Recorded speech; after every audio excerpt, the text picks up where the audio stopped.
வணக்கம் NKP nature. இவன் நம்ம அழகன் வேலன், அவன்தாங்க இவன். தைப்பூசத்துக்கு எல்லா ஆண்மயிலும் மொட்டை போடுங்க, எல்லாருக்கும் இறகு கொட்டிடும். மிச்சவங்களுக்கெல்லாம் வந்துருச்சுங்க, ஏன்னா இவருக்கு மட்டும் இன்னும் வரல. இன்னும் இப்படி மொட்டையாகவே திரிகிறாரு. மயில்களோட ஆயுள் காலம் அப்படின்னு பார்த்தா 10லிருந்து 25 வருஷம்னு சொல்கிறாங்க.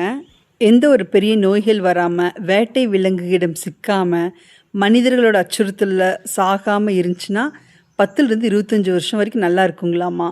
அப்படி பார்க்கும்போது எனக்கு என்னமோ இவனுக்கு கொஞ்சம் வயசாக இருக்குன்னு தோணுதுங்க. எப்படி சொல்கிறான்னா, பல நாள் வேலை வெட்டி இல்லாமல் உட்காந்து பார்த்துருக்கேங்க இவனை. அப்படி பார்க்கும்போது பார்த்தீங்கன்னா, இவன் மிச்சம் மயில்கோடியில் சண்டை போடுறது இல்லைங்க. நம்ம சேவல் கோழியெல்லாம் மயில்களை துரத்தும், இவன் ஒருத்தன் தான் ஓடி போவான். மிச்ச மயில் திருப்பி சண்டை போட்டிருக்குங்க சேவல் கூட. மிக்க மயில்களை பார்த்தீங்கன்னா நம்மளை கண்டவொடனே பயந்துட்டு பறந்துட்டு ஓடும். இவன் அப்படி போக மாட்டாங்க, மெதுவாக ஒதுங்கி நின்று அதுக்கப்புறம் பக்கத்தில் வராங்களான்னு பார்த்துட்டு தான் ஓடுவாங்க.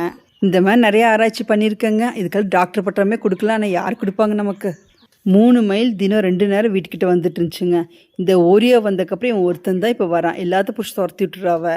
அது ஓரியோவை காலையில் நேரத்தில் நான் கூண்டில் போட்டு மூடி வச்சுருவேங்க. அப்போ தான் இவங்களாம் வர முடியும்னு சொல்லி. நீங்கள் நம்ம வேலனை பற்றி என்ன நினைக்கிறீங்க? ஈன்று வருகிட்டு கேட்க. அப்போ நன்றி.